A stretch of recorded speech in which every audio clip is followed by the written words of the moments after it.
Ladies and gentlemen, it is now my great pleasure to introduce David Cameron. He needs absolutely no introduction. He is the brand new Foreign Secretary of the United Kingdom, but also, of course, former Prime Minister, a man who is a staunch ally of the United States and the West, who has seen a lot of the world, has seen how the West must stand together on Ukraine and on other issues, and has also wrestled with similar domestic issues than we are dealing with now on immigration, on populism, on all sorts of different issues. So without further ado, let me ask to the stage David Cameron. Thank you. Thanks very much. Thank you. Thank you. Well, it's great to be with you this morning. About a month ago, before I took this job, if someone said to me, come to Aspen, it probably meant come for a skiing holiday. Now it means come and speak at a conference. But I couldn't be more delighted to be in this job at this time, because there are so many difficult issues that we have to get to grips with. And it made me think the other day about the first job I ever had in politics, which was in 1988, 1989. I went to work for Margaret Thatcher, and I'd just left university. And I looked back to that time. At that time, the Berlin Wall was falling, the Soviet Union was breaking up, Russia was becoming a friend, China was joining the WTO and the World Trade Organization. Democracy was spreading across Europe and in many ways across the world. More and more countries were adopting market-based economics. It wasn't the end of history, but it felt like a time where we were making extraordinary progress. And you contrast that with today, and it really couldn't be more different. A war in Europe, a conventional war in Europe, this crisis in the Middle East, a much more aggressive China, an unbelievably aggressive Russia. Instead of free trade spreading, more and more countries adopting protectionism. And I think the first thing to realize in this different world is just how much has changed and how unlikely it is to snap back. Sort of liberally minded conservatives like me have a bit of an optimism bias. We always think things are going to go back to how they were. In fact, I remember a conversation I had with Barack Obama at a G7, and I said, Barack, you know, Britain and America, we are the two fastest growing economies. We should be so proud of that. We're doing such a great job. And he said, yes, David, we are the two best looking horses in the glue factory. And I think at the time I thought, well, you're just a bit gloomy, Barack. But now I realize, in fact, what he was saying is really the world had changed. Things were much more difficult, and we had to recognize that. And I think it is really important to do that, because at this time, it's never been more important to strengthen our defenses, to harden and protect our systems, to build on our key alliances, to work with our closest friends and allies. And that's why I'm here in the United States today. And I think we should also be frank about something, which is our domestic politics is actually making it harder not only to do that, but also to engage in the world in the way that we need to try and build our security and stability that we need. And I mean, I heard this on the Hill yesterday over and over again, but I hear it also back at home, which is, you know, why should we meet these challenges overseas when there are so many challenges at home? And I think we should be frank that there are some things that have fundamentally upended and changed our politics. The pressures that we have from mass movement of people and illegal migration. The fact that globalization hasn't benefited every part of our country equally. There are people and places left behind. And of course, the incredible amplification to these two problems, if you like, economic dislocation and social dislocation, the incredible amplification that comes through social media. And I'm not one of those people who just says, well, just ignore that and don't think about that, just get on and make the arguments for engagement. We have to deal with those problems. We'll only be strong internationally if we can be strong and prosperous domestically. And that's why I think it doesn't matter whether you're Democrat or Republican, Conservative or Labour, we've all got to meet those domestic challenges in order to engage. But nonetheless, the arguments for engagement are stronger than ever, and we've got to make them, however hard it is. And it's a difficult point to make here, but it is true. You know, we are the same. Our people live all over the world. Our businesses trade all over the world. We benefit massively from investing in that engagement to try and deliver the security and the stability that we need. The biggest beneficiary of Pax Americana was America, and it's worth making that argument over and over again. So how do we do it? Well, let's start with the Middle East. I absolutely stand foursquare with you in the United States in recognizing that the attacks on the 7th of October were an appalling terrorist act, an invasion of another country. I stood in Kibbutz Be'eri and saw what had happened. Children massacred in front of their parents, parents murdered in front of their children, and we're right to support Israel as they try and deal with the Hamas terrorist threat. And people who call for sort of an immediate and permanent ceasefire do need to understand that if you stop now with Hamas still in charge of even a part of Gaza, there can never be a two-state solution. So I think it's important we support Israel while at the same time arguing about the importance of international humanitarian law, the importance of reducing civilian casualties. And we will make those points over and over again. But I want to make this point. As we look ahead and think about the future and how we try and build a future for Israel and for Palestinian people to live in dignity and justice, the D bit of FCDO, the development part, is going to be every bit as important. And it's the same in America. We're going to have to try and work out how to build up the Palestinian Authority and revitalize it. We're going to have to work out how to engage the Arab states, how to try and rebuild what the Palestinians have and what they need. And to people who say, well, this development bit, it's a rather soft bit of your foreign policy or your security policy, and really the issue is China, I would just make this point, that we need, Britain and America and the countries that believe in democracy and freedom, we need to offer other countries an alternative to China. As Larry Summers once said, it's no good if you go to an African country and they say, yes, it's great, China builds us a bridge, you just give us a lecture. That's no good. We've got to offer that alternative. And I think it's a really important thing we can work together to make sure we're able to put investments into those countries rather than leave them to the mercy of Chinese debt traps. But crucially, what I want to talk about today and why I'm here is Ukraine. I have a very simple and straightforward view about this. Putin's invasion of Ukraine was the worst example of one state invading and wrecking the sovereignty of another state that we have seen since the Second World War.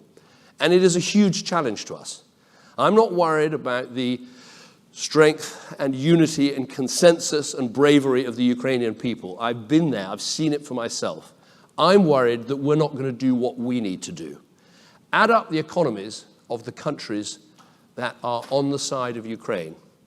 We outmatch Russia by 30-1 in terms of the size of our economies, the size of our GDPs. We've just got to make that size count. And we've got to make sure we give them the weapons, the economic support, the moral support, the diplomatic support, but crucially that military support that can make a difference. And I want to just take the few moments I've got in my 10 minutes, I think I've still got a couple left, which is to try and take on some of the arguments that you hear against this engagement.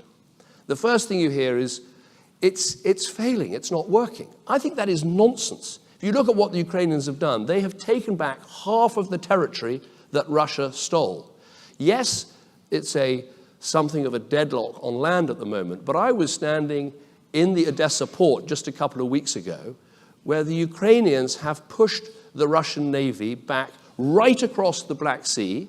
In the process, they've sunk about a fifth of the Russian Black Sea fleet. They've opened up a maritime way so they can export their goods and their grain, and over 200 ships have used that maritime lane since that amazing work was done. So they are exporting again, they're growing again, their economy is succeeding again, and we should be backing them on that basis. Now, the second thing you hear is, is Europe pulling its weight? Isn't this all the US, and are we doing enough? Well, you are doing an incredible job, the weapons you supply, the economic support you give, but the figures now show that actually European countries are doing, if you add up the economic support and the military support, are doing twice as much as the United States. So the support really is there. And if you vote through this package, however you do it and whatever you have to connect it with in Congress, it will give an enormous fillip to those European countries. But the other thing I'd say is, yes, in the past, sometimes Europe has been rather disunited. But I was at the NATO conference in Brussels a couple of weeks ago, and I've never seen NATO so united, so engaged, and with Finland and Sweden joining, actually growing and succeeding. That is already a massive failure for Putin, that he's managed to bring about that unity. Now, the next thing you hear is, well, is the strategy clear enough? Do we know what we're trying to do? Yes, we're trying to help the Ukrainians through what is going to be a difficult winter, and we want to supply them so they can rebuild next year and sustain what they're doing. Why is that so important? Anything less than that is a victory for Putin. And if there is a victory for Putin, it won't be the end of this. I stood in Tbilisi in Georgia in 2008 when he took a part of that country and warned this would happen.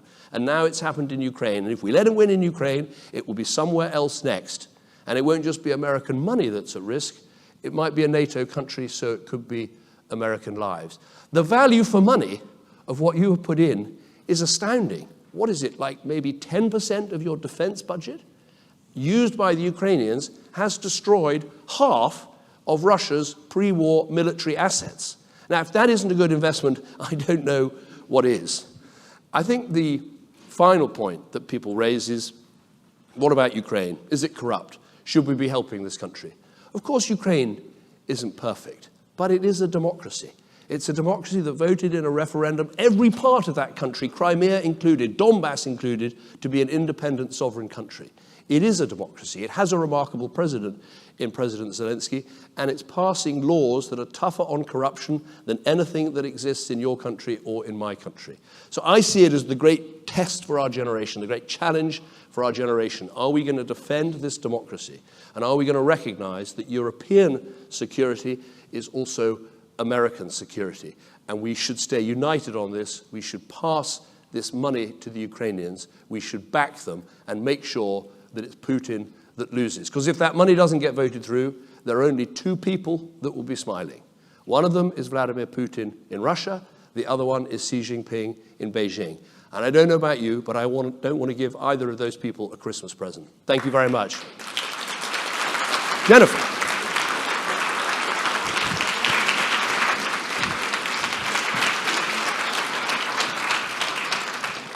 Well, thank you very much for outlining your views on Ukraine, why it matters. It's so great to have you here in Washington. You're the first former prime minister, I think, since 1970 who's been given a ministerial job. So that is significant. Your first trip was to Ukraine, as you mentioned, and you touched on some of the points. But tell us more about why you think Ukraine can win. How can Ukraine win? Because, as we've all seen, it is pretty stalemated right now. Well, I think you've got to look at what they've done so far. I think Russia's suffered over 300,000 casualties. NATO's got bigger. They haven't been able to sustain the land that they took from Ukraine. And I think you can see, with examples like the Black Sea, just how Ukraine can push back. And I think, just to give you one example right now, if we are able to give Ukraine more of the long-range missiles that the UK has been giving, and the US has too, bringing Crimea under proper threat, there is nothing that will drive Russia further back and put Putin more on the back foot than actually seeing that Crimea, which is legally part of Ukraine, is properly under attack from Ukrainian forces. So, look, sometimes you have to be patient. And I think that's one of the problems we have in democracies, is we can be impatient. And these things do take time. But I'm absolutely convinced this is worth investing in. And the Ukrainians, there is no doubt that they are absolutely committed to recovering their territory. And I think that we should be helping them with that. Do you think for NATO and the U.S. in particular that Crimea is a red line, and that's why the U.S. has not provided the long-range missiles that the UK has provided? It certainly shouldn't be a red line, because Crimea is part of, there was I'm a bit of an expert on referendums, but there was a referendum in 1991. You said it, not me. I know, I thought I'd get it in there just quickly. In 1991, there was a referendum, and every part of Ukraine, Donbass included, Crimea included, voted to be part of Ukraine as an independent sovereign state. And I think sometimes people can be in danger of sort of falling for Russian propaganda. I remember in 2014 when, Putin seized Crimea and the Donbass and tried to sort of spread this message of confusion that it was all about what had happened in the Maidan and the things that were happening in Kiev. It wasn't. It was a straightforward steal of territory. And I think it's been refreshing that this time round there's been absolute European unity over it. And so it shouldn't be seen as a red line militarily at all. It is part of Ukraine.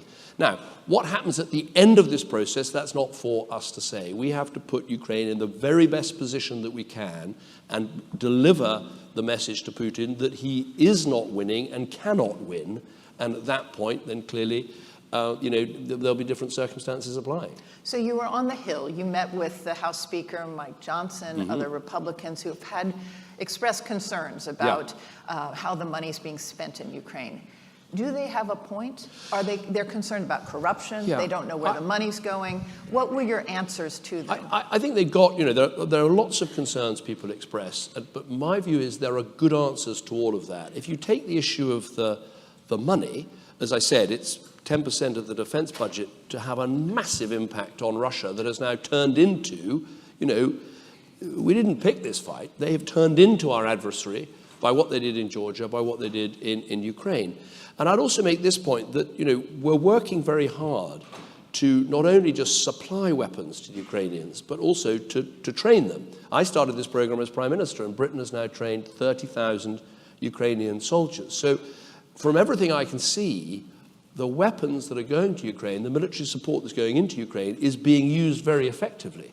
I mean, that figure of what has happened in the Black Sea, Ukraine doesn't even really have a navy, but they have managed to sink about a fifth of the Russian Black Sea fleet. Well, that is, I'm sure the Pentagon is excited by the value for money on offer there. It's a remarkable thing. And just yesterday, the helicopter fleet, the Russian helicopter fleet, it was I believe a U.S. missile that took it. Explain what happened there. Well, I think in one night, something like a fifth of Russia's attack helicopters in the theater were destroyed, and I think that was via one of the U.S. ATACMS long-range artillery. And that, again, proves that these weapons make an incredible difference. There are many aspects to this war that do look quite like the First World War, the deep trenches, the frozen lines, the big defensive elements and all of that. But I think what you've seen is where we have, gone further on weapons and helped, they can make an enormous difference. And I think, Britain, I'm proud of the fact, and I can say this because it wasn't me, it was my predecessors, have been ahead of the game. There are a lot of people concerned, should we give the Ukrainians anti-tank weapons? We did give anti-tank weapons. That wasn't an escalation. It was just, quite rightly, one ally giving another ally the right to defend itself. Same argument about tanks. Same argument about long-range artillery. Same argument about jets. And I think, look, as long as you don't cross the red line of NATO soldiers fighting Russian soldiers, we should be doing everything we can to support a sovereign, independent nation to defend itself. And I think Britain's been in the vanguard of that, and I think we've been justified in the results. Do you think there's been too much concern here in the United States at the leadership level about the potential for nuclear war, and that led to hesitancy in the beginning 2 years of this conflict? Well, I think, I understand that, because, the US is the linchpin of NATO and the owner, as it were, of the deterrent in many ways, that you have to think about these things very carefully. But as I say, I think when you just think about it logically, what are we doing here? We're helping an independent sovereign state to defend itself. It has that right. It has the right to use our weapons and be trained on those weapons in order to defend itself. That doesn't limit you to no tanks or no long-range artillery or no long-range missiles. It means all of those things, sometimes with proper safeguards, should be available. So I think sometimes there's been a hesitancy over escalatory threats, which actually experience hasn't borne out. But do you think the nuclear threat is off the table now? Well, look, no one with Putin, you can never say anything is completely off the table because, because of the way he behaves. But it's clear that what we're doing is completely acceptable as supporting a sovereign independent nation. Let's go back to the money issue, because that is what's resonating on Capitol Hill and among some Americans. There are some misunderstandings about how much the U.S. is spending versus Europe. There are some old narratives, I think, that Europe is not pulling its weight, that NATO is not spending 2% of their GDP on their defense budgets. Well, let's do the 2% first. I think that's important because I wasn't Donald Trump's biggest fan, but on this issue, he was right to say that more European nations needed to spend 2%. Indeed, at the Cardiff NATO conference, which I chaired in 2014, we said it was time for everybody to meet 2%. At that time, I think there were only 4 nations, of which the UK was one, were meeting 2%. NATO's got over 30 members. I think we're now over 20 meeting 2%, and real progress on the others. And I think we're getting to a stage now where the ones not on 2% are really beginning to feel the pressure. And that's right. It's not right that America has to overpay for Europe's defense. We must pay our share. But when you come to the figures of what's happening now in Ukraine, I think I'm right in saying if you add military, civilian, economic, and humanitarian, I think that the overall European figure at 160 billion is almost twice as much as the US figure. So I think we really are pulling our weight. And the impact of this vote in Congress will be huge because it will enable those of us that really want to get behind Ukraine for the next year to be able to go to all the other European countries and say, right, you've seen what the US have done, now we all need to join in. And the UK is the second largest donor of military assistance in Ukraine after the US. And Lloyd Austin yesterday told the Defense Contact Group that of the $44 billion that the US has spent in military aid, the Allies have spent a total of $36 billion. That often also isn't out there. Let's also talk about the investment in the defense industrial base. So you hear these figures that the US has spent $100 billion in Ukraine. And it sounds like a lot of money to your average American. But a new Washington Post report put together by Mark Thiessen and his colleagues at AEI suggested that actually 90% of that money is staying here in the United States. It's helping build the defense industrial base. Of the $68 billion, 90% is going to building up munitions supply chains in 31 states. They looked at 117 production lines. Why is this a good investment?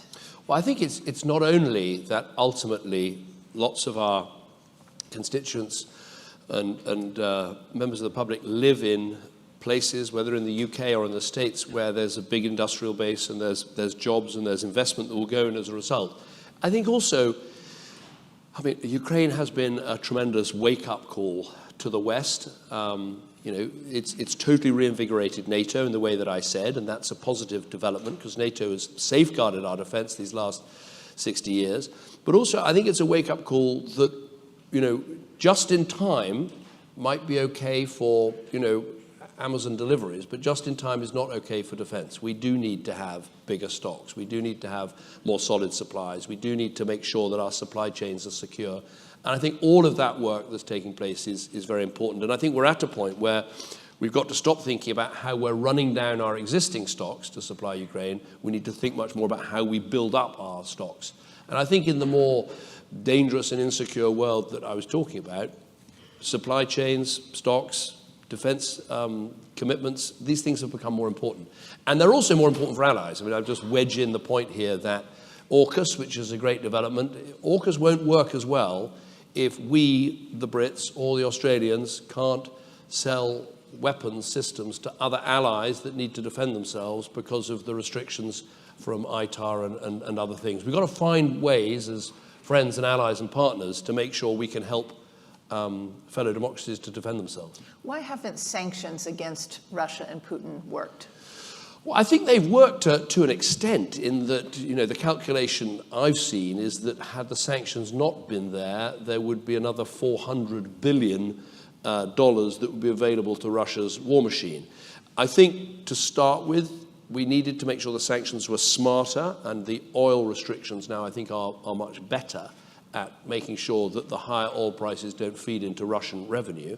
But keeping up the pressure, we just actually did some additional sanctions yesterday on 46 entities in 11 different countries, including Uzbekistan, Turkey, a fellow NATO, China, all countries who've got businesses that are selling dual-use goods to Russia, so we're using our sanctions regime to stop that. Today we sanctioned 2 Russians linked to the FSB who've been trying to disrupt our democracy. So I think this is about having a kind of full spectrum right across the system approach to dealing with Russian bad actions. Do you think the $411 billion of Russian money overseas that's been frozen should be used to rebuild Ukraine? Yes, I think this is a really interesting argument, and I'm going to be talking about this with Secretary Blinken later today.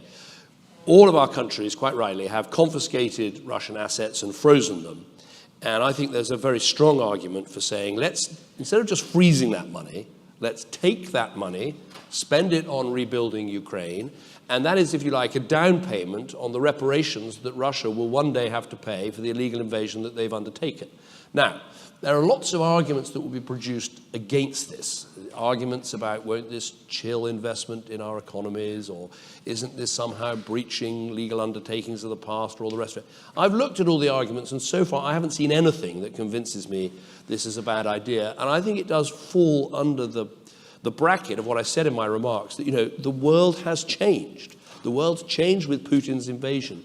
It's changed with the way Iran is behaving in the Middle East. It's changed with the level of insecurity we feel in our world. It's changed with the fact that China has become so much more hostile. And you know, there's a tendency in our wonderfully vibrant democracies, as I said, of wanting, you know, being the party for a better yesterday. We want it to snap back. But I would say we've got two crises in the world at the moment, Ukraine and the Middle East. I think it's probably more likely we get a third than we lose one of the two we got already. Let's talk about China. Today's Pearl Harbor Day. What would a Chinese Pearl Harbor look like, in your view? Well, well, first of all, we should remember the lesson from Pearl Harbor about, you know, what an appalling act of aggression that was, and the importance of strength and deterrence through strength, which is, I think, at the heart of the lessons we learned in the 1930s and the 1940s. I mean, that's why I feel so strongly about all this stuff. You know, you don't have to be a brilliant student of history to know that appeasing Hitler in the 1930s was a disaster, and we ended up with more invasions and more Hitler until eventually we had to do something about it, and eventually the United States had to come in and help us, and the blood price gets higher the longer you wait to intervene. Look, I think with China, what I would say is, in my time as Prime Minister, yes, we tried to build a positive relationship. We tried to engage over issues like trade, and some of those resulted in good economic outcomes for our country. But, you know, China has changed. Since I left office, we've seen the treatment of the Uyghurs, we've seen the treatment of Hong Kong, we've seen the wolf warrior diplomacy, we've seen the kind of, you know, terrible situations that were created when Australia said something or Lithuania did something. And, you know, it is a different China we're dealing with, and we need to harden our systems and be very clear-eyed as a result. And I think one of the strands of our approach is not only to try and protect ourselves and our systems against, for instance, cybercrime, but also to align better with our allies, including the United States, because it's much easier to stand up to this sort of things if we stick together. Do you believe that China's real goal is to take Taiwan without firing a shot like they did with Hong Kong? Look, the China goal that has always been there, and of course the United States has a one China policy just as we have a one China policy, is they believe in unification of China and Taiwan. The policy approach that we both share, though, is this cannot happen in a way that involves force or violence or coercion. And I think that's the right approach. And I think, you know, if you link back to the Ukraine situation, this is important because China is watching what is happening in Europe. Iran is watching what's happening in Europe. And we know from even quite recent history that if you pull back from one of these vitally important exercises in working together and showing resolve, it resonates around the world. We don't have much time left, but I have to turn to the Middle East. That was your second trip. Do you still believe that a two-state solution is possible between the Israelis and Palestinians? I do. I mean, I think, you know, when you go to Israel today and talk to people about it, it feels a long way off because, you know, this is a nation in trauma. Israel on the 8th of October is a different country to what it was on the 6th of October. You know, the people in those kibbutzes where I went in the south of Israel, they were the most peace-loving, two states supporting group of people. Many of them, one of the families I met, one of the people who got taken hostage that day was driving Gazan families to Israeli hospitals to get them treatment. And so it is a nation in shock, so it feels a long way off. But ultimately, if you're a friend of Israel, and I am, long-term security for Israel means not only being strong, not only having strong defenses, it means finding a way where your Palestinian neighbors are also living in peace and security and dignity. And ultimately, that must mean a two-state solution. Getting there from where we are now is incredibly hard, but we have to plan. We have to start thinking what happens on day one after this Israeli operation has finished. What do you do to build up and reform and revitalize the Palestinian Authority? How do you get Arab states to commit to working on that and thinking about how to provide stability and governance and security in Gaza? How do we improve the situation in the West Bank? It is incredibly difficult, but it must, to me, the alternatives to a two-state solution are much worse. Last question. Does Prime Minister Netanyahu still believe in a two-state solution? Well, you'd have to ask him that question. See, I haven't forgotten all the political answers that you have to give. Look, I think the answer there is it is in Israel's long-term security interests. And so friends of Israel have to persuade them of that fact, and then I think judge them by whether the actions they take make it in the long term more likely or less likely. Thank you very much. Thank you. Thanks very much. Thank you. Thank you.